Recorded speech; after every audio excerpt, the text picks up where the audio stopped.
You're back, that's a surprise. I thought you'd be discharged tomorrow. I stood at the bedroom door, my suitcase still in my hand. Her voice trembled, her eyes darted like a kid caught red-handed. The sheets were tangled, one corner hanging off the bed still warm. A stranger's face flashed under the dim yellow light. I stared at that bed, the one I'd slept in for 7 years. A glass of water still steamed on the nightstand. The photo beside it tilted as if watching everything collapse. The air was thick with perfume and someone else's breath. The edge of her dress still quivered like a torn piece of fabric. She stammered, said it was a misunderstanding, said he was just comforting her. I didn't answer, just looked at her face. The face I had kissed countless times now felt frighteningly unfamiliar. I turned and walked downstairs, each step thudding on the wooden floor. Every sound landed like a hollow knock inside my chest. The clock ticked downstairs as if waiting for my reaction. The living room light flickered dim, then bright again. The cab outside hadn't left, the driver leaned out looking at me. I shut the door, got in, my voice barely above a whisper. Downtown to the law office as fast as you can. Neon lights flickered past the window, stabbing my eyes like needles. The wound on my chest still ached like an old scar torn open. I thought of those 3 days she never once showed up. Said she feared hospitals, said she was under too much pressure. Now I knew she feared her guilt being exposed. The wind rattled the metal signs down the dark street. I clenched my fist, but my hand didn't shake. The driver asked, just out of the hospital, I nodded. But the sickness inside was deeper, colder than the stitches on my skin. I stared at my reflection in the glass but saw no one there. When I reached the law firm, I pushed the door open. My old friend looked up, surprised to see me. Weren't you supposed to leave tomorrow? I said calmly, plans changed, I need your help. I sat down, opened the folder, handed him several sheets. Accounts, property, deeds, authorization forms. She thought she had control, but I'd prepared long ago. He frowned, flipping page after page, his eyes darkening. You've moved all the assets already? I nodded, including her favorite car. By tonight she'll realize she has nothing left. He leaned back in his chair, sighed softly. You're ready then? I said, this is an impulse, it's consequence.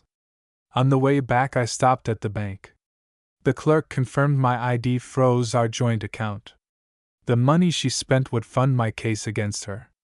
Then I went to the locksmith, changed every lock. Even the garage code became new. That house would never open for her again. I stopped at a cafe on the corner. Drank a cup of bitter black coffee to stay awake. The night pressed on the roof like a silent verdict. When she came home, it was just turning dark. I watched from across the street. She carried a bag, the man beside her. She smiled as she tried the door, the key wouldn't turn. The smile froze, then shattered. She started pounding on the door, calling my name. Her voice rose higher and higher. The man tried to ram the door, still wearing a grin. Like he couldn't believe he'd been locked out.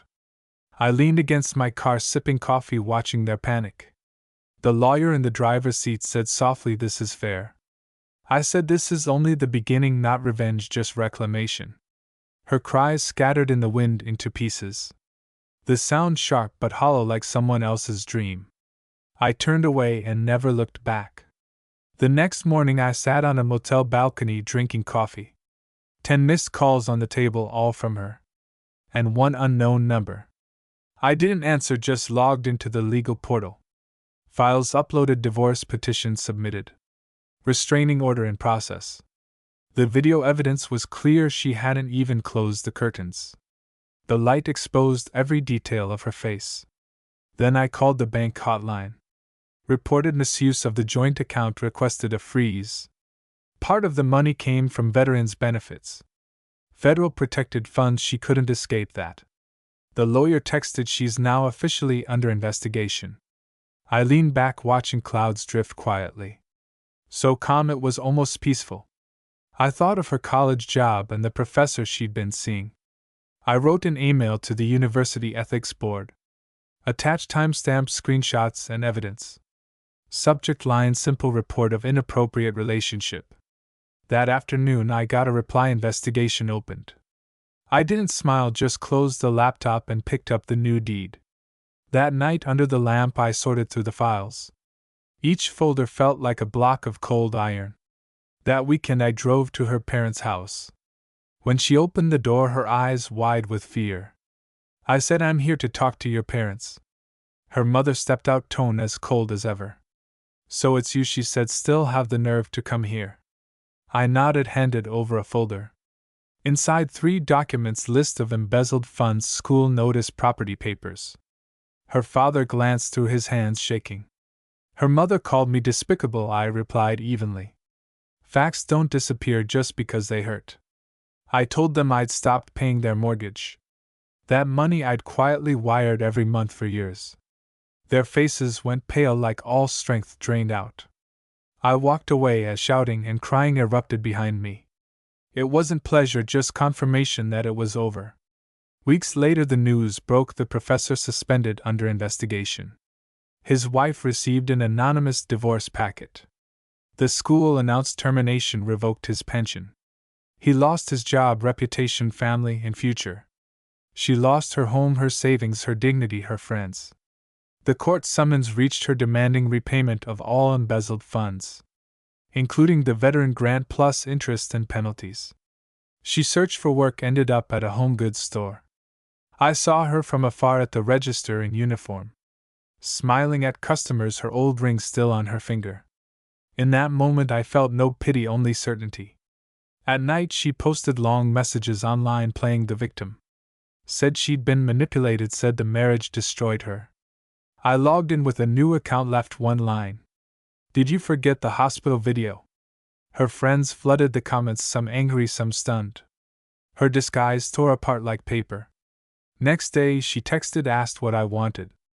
I replied, "I told you I only wanted an ending." She sent a few more messages begging for peace. I didn't read them. 3 days later her account was closed, comments locked. That long post deleted as if it never existed. A year passed. I moved to a cabin by the lake. Morning fog thinned the water, flat like glass. I got a dog, sometimes went fishing.